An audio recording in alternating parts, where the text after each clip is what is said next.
welcome to this week's episode. I'm Brooke. And I'm Jordan. And we're the Camper House. We got a cool week planned for you guys this week. As you can tell, the footage has changed a little bit, especially while we're driving. It's not as bumpy and shaky, and that's because our new GoPro arrived. We've been filming with it for a little while now, but this episode it shows up.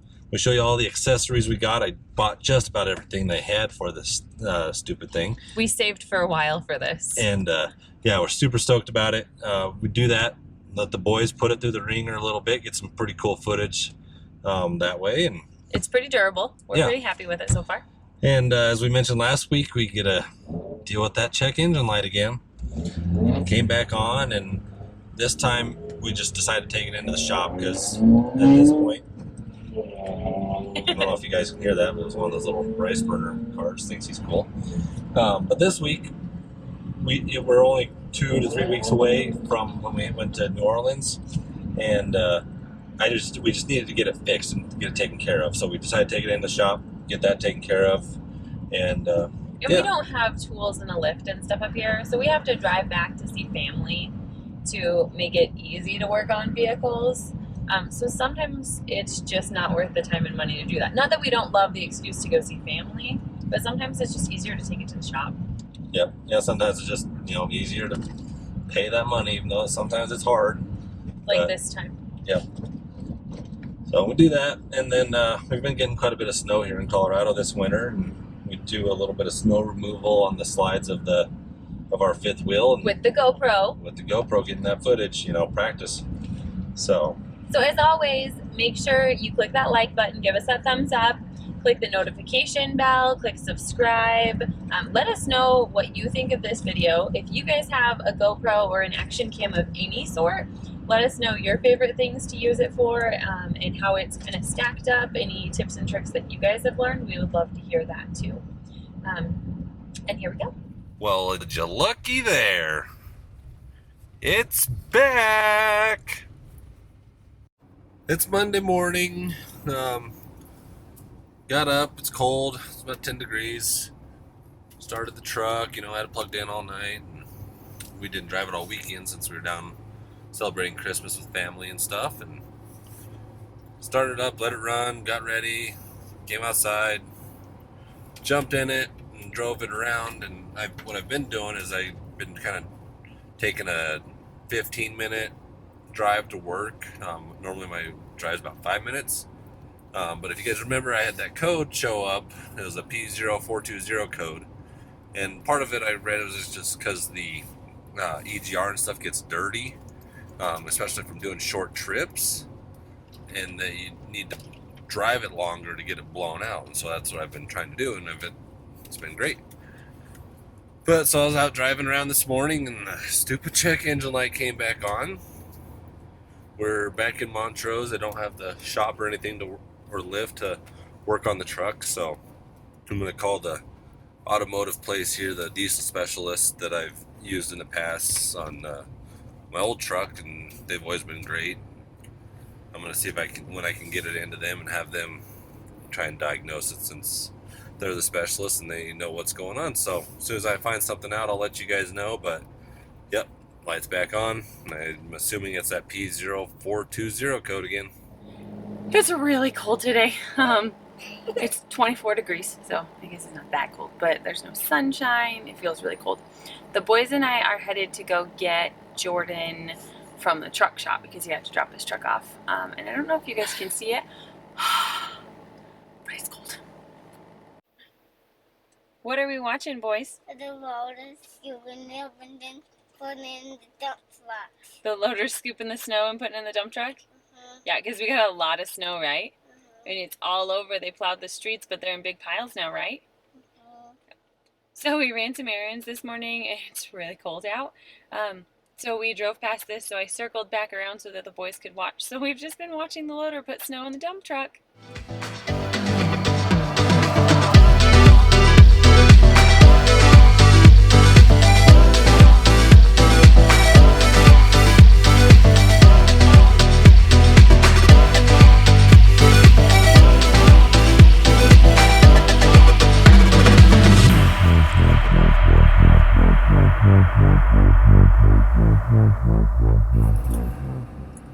So I mentioned earlier in the week that my check engine light came back on. I had expected it to be that P0420 code again. So we made an appointment at a local shop here in town. They've done some work for me in the past. They seem pretty reasonable and knowledgeable. They are diesel specialists, but they also do work on gas vehicles. So if you're in the area and you need some work done in Montrose, Colorado, hit up Dad's Automotive. They do good work and they're fair priced. But made the appointment, took it in. They confirmed it was that P0420 code. They were able to do some more diagnostics, and it turns out the 9th injector went bad. So if you don't know what the 9th injector is, or you think I'm just crazy calling a 9th injector when there's only 8 cylinders, there is a 9th injector. It's called an indirect injector, and where it is at is in your downpipe that comes from your turbo, goes down to your cat and DPF. It's what your exhaust comes out of. There's an injector on there, and it is supposed to inject fuel to help burn off and increase your EGTs, your exhaust gas temperatures, to force your truck into a regen. And so that had gone bad. It was either putting out more fuel than the truck could handle, or it wasn't putting out any at all. So they went ahead and swapped that. That's about a $350 part. They got that all changed out, had them do the oil change and fuel filter while it was in there, just because we're getting ready to head to New Orleans and back, and so that's going to be about 3,000 miles. So we went ahead and did that. They put the truck all back together. I picked it up yesterday. So far, so good, no codes. If that code does come back, he said the next thing is going to be the catalytic converter.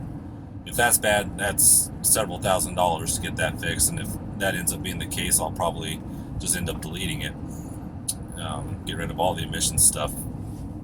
But yeah, the EPA has done a great job of really screwing up diesel trucks and just diesel vehicles in general with all these emissions and whatnot. I'm not a fan of them, obviously. And, you know, you would think that if they're trying to save the environment by creating less pollutants and stuff, that they wouldn't put another injector on there to burn more fuel. Doesn't make sense, but we'll see. Hopefully that code doesn't come back and we're good for another several thousand miles. You know, I'd be happy if I made another 150,000 miles without it coming back on. So we'll see. But yeah, I just wanted to give you guys an update on that. All in all, it's about $700 just to fix that injector. You know, another $150 or so for the fuel filter and oil change and whatnot. So wasn't really expecting to spend that money, but you know, you got to do what you got to do and keep you on getting down the road. So hope that helps you guys out if you're having any issues. If you guys have any questions on that, feel free to reach out to me, and I can try and help you out as much as I can. Alright guys, we had to interrupt you real quick. We're super excited about this real-time update in this video. We got our new GoPro Hero 7 Black in. This has been an investment for us. We sold a bunch of stuff out of storage. We're super excited to get this. We think it's just going to add to our videos and hopefully make them a little more exciting for you guys to watch. I bought almost every accessory you could buy for these things. We'll start here. This is the suction cup mount. Plan on using this in the truck, mount it to the windshield so you can view us, view what we're doing, and also maybe put it like on the side of the RV or something while we're going down the road. This here is just a grab bag, just some elbows and stuff that you may need to get different angles and stuff with the GoPro. Dual battery charger, charge 2 batteries at once. This is the swivel mount. It kind of works as like a tripod head or whatever, so you can turn it around. Don't know if we'll use it, but I bought it. This is the handlebar, seat post, just any kind of railing mount that you can buy. So we're riding our bikes and stuff, we can mount it on there. Go over here, these are the tripod mounts. Don't really care about the tripod. I wanted just the mount that with the screw part on it so that we can screw it onto our normal tripod. And then also got several different batteries for it. And then also the GoPro tethers that we'll use with the suction cup, like if we got a mount on the side of the RV or something, just in case the camera comes off the mount, we don't lose the camera. So that whole handful of micro SD cards. These are the PNY brand. I've been using these in the DSLR. Good luck with them. My brother, who does weddings, wedding videography, he uses this brand. He's had great luck with them. So we're going to try them out in the GoPro and see how it goes. So Grandma's making a little noise there. We're gonna, yes, we heard you. So we're gonna get all this unboxed. We're gonna get all this unboxed, show you guys kind of everything outside the box, what we got going, and yeah, we'll just go from there.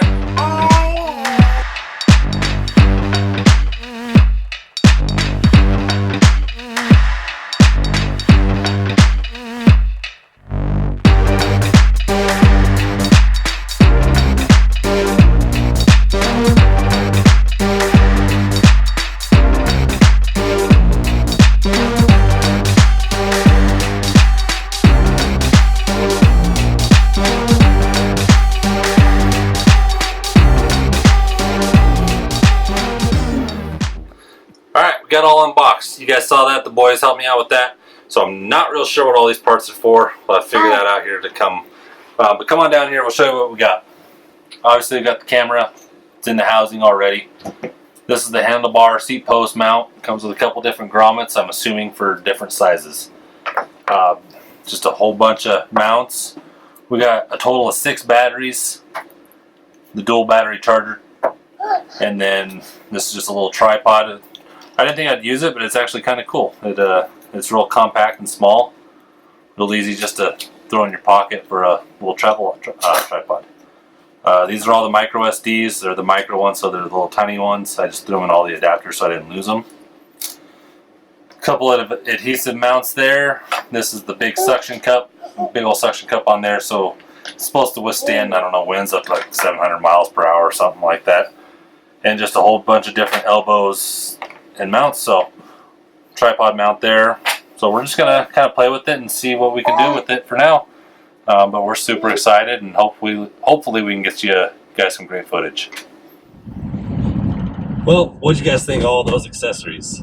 I'm pretty stoked about them. I've only used a few of them, but I got just about everything I need for when I need it. If you haven't noticed, Jordan's the one that struggles with our minimalist journey. I like my accessories. But so we got it all unboxed, and we put it through the ringer right away. Go to the laundromat. We didn't wash it. Yeah. Not that exciting, but it was the first place we went after getting it. So check out this footage coming up, guys. So this is the real reason we're here. The comforters and the dog beds, and the fact that there's a dozen machines and we can get it all done at once. Big machines.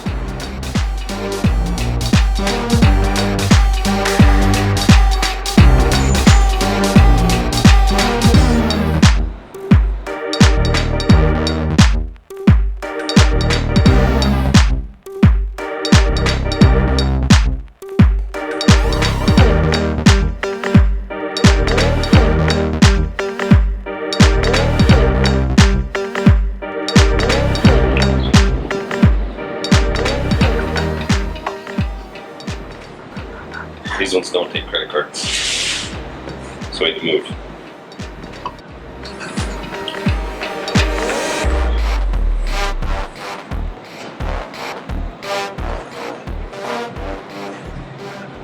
The ones that take a card are nice, so you don't have to worry about carrying around cash or a whole bunch of change.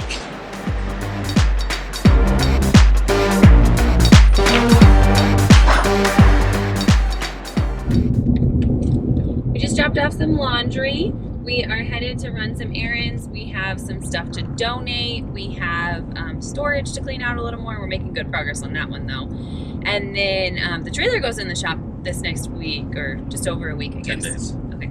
So we have to have the trailer prepped and ready to go, not only for our trip, but also to go into the shop and us to not be in it all day while it gets some repairs and maintenance done. And we've been stationary for a few months, so that's a little bit of work to get ready to roll out.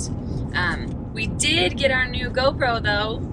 Yep, so it's first day we're actually using it. Played around with it a little bit last night. So we're just working through the settings, kind of figuring out what we need to do. So bear with us, and hopefully the video quality is a little bit better, especially while we're driving. Hopefully it's a little bit smoother and stuff, even though Brooke's over here shaking. But yeah, hopefully that stabilization is a whole lot better, and make our driving videos a little more bearable for everybody. Because I know that's been an issue in the past videos, but we're working on it. yeah, we're just excited. We're excited to get on the road here in just a couple of weeks, go down to New Orleans, and yeah, we just gotta get the trailer ready, get the bearings and brakes checked out, make sure all that's good to go. Just a little preventative maintenance, just so we don't have any issues on our trip. Hopefully, knock on wood.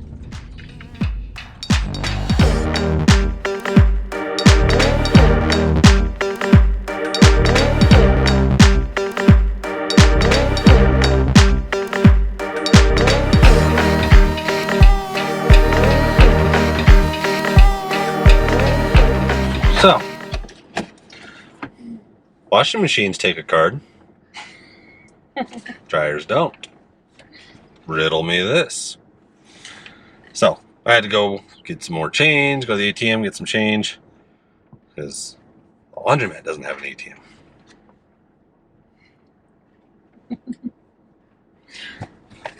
That's what Get it with the is. program, people. No big deal. Clothes are in the dryer now. I'm gonna go run a couple more errands while stuff's drying. Set the timer on the phone. We'll be back shortly.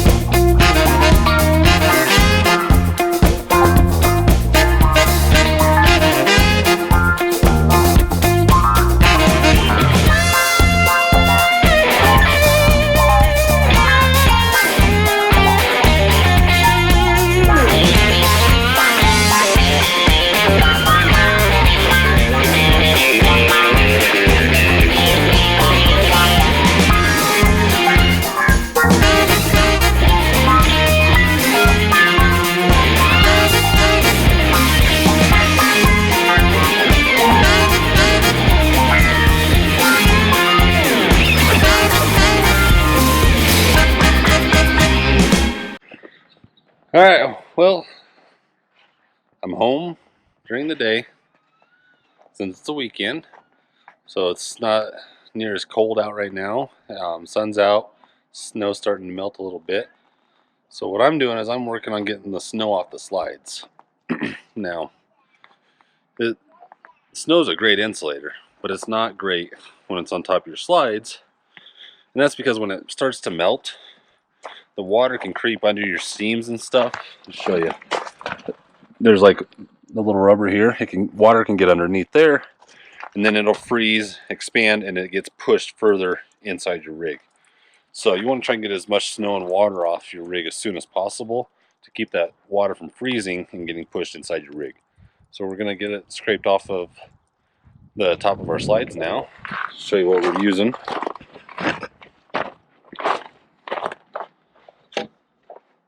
This is just one of those wash brushes, you know, that they hook the hose to the end.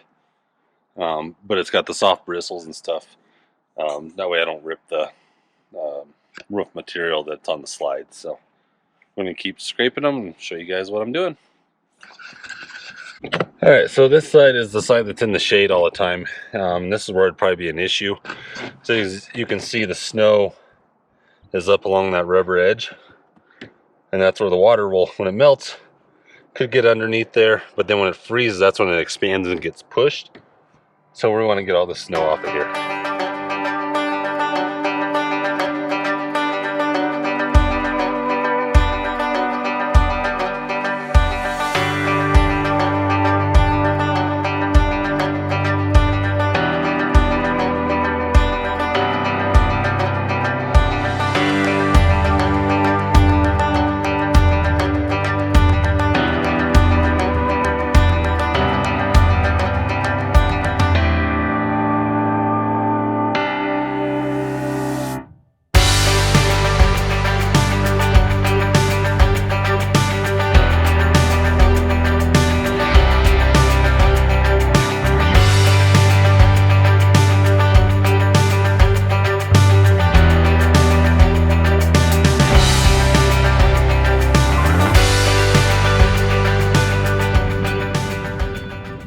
So as you guys see, it's pretty important to get that snow off your slides. It can end up causing a lot of damage, mainly because you got that rubber seal and water is not necessarily getting underneath it, but water is going to pool up against it. But then when it freezes, it gets shoved underneath that rubber seal, and then it melts, and then it goes down inside your rig, and it just causes a lot of issues. So. And we've told you guys before, we dealt with mold issues in our original rig that we totally redid.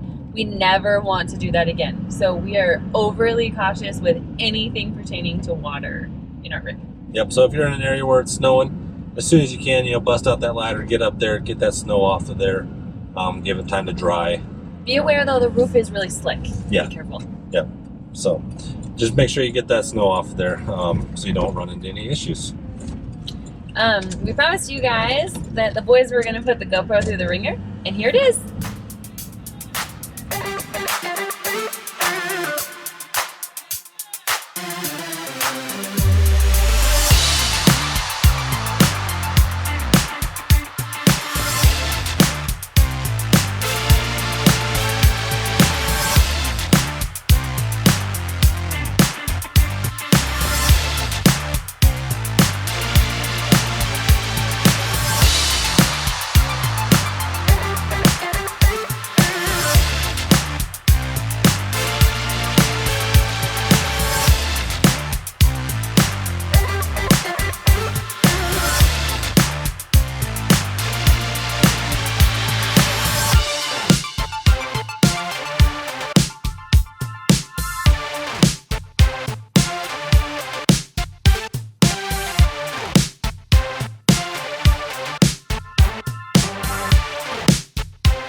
Well, it's just another lazy Sunday afternoon. I've been working on videos. Brooke's been kind of cooking and prepping for our trip coming up, and boys been wanting to go outside and drive their trucks in the snow, so we hooked up the GoPro to one and been driving it around a little bit, having fun with that. And, It's yeah, cold. It's cold, and been selling some more stuff out of the storage unit, trying to condense that down so we can move it into a smaller unit and save us a little bit of money that way. But the boys are just out playing right now.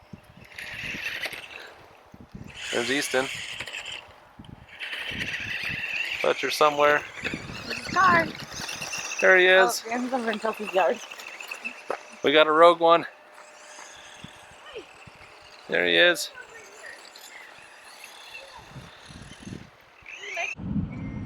We hope you guys enjoyed the video, checking us out, playing around with the GoPro a little bit. We're super excited to have it, and hope the video and hopefully the audio is good enough for you guys, and you guys are enjoying watching it a little more and aren't getting us seasick watching us try and tote the DSLR around. So give us a thumbs up on that. We'd greatly appreciate it, guys. Make sure you hit that like and that subscribe. Another fun week coming at you next week. You know, we're getting ready to head to New Orleans here, and We're making a big loop too, so Yep. New Orleans isn't the only place we're headed. We're going to visit quite a few things. And we finally got plates for the truck, so we can actually go. It was a little questionable for a while if the truck was going to be able to go down there. How many days till we leave, boys? 3 more after this day. 3 after today? Yeah. So we leave in just a couple days real time, and we are pumped to get back on the road. Like Jordan said, make sure you click that thumbs up, click that subscribe button, hit the notification bell so that you don't miss a video. We upload every Friday at 11 o'clock Mountain Standard Time, 11 a.m. And then we do add extra videos through the week, sporadically, whenever we have stuff to share with you guys. But weekly, we upload every Friday at 11 o'clock Mountain Time. So like, subscribe, and click that bell, and we'll see you next week. yep, catch you on down the road.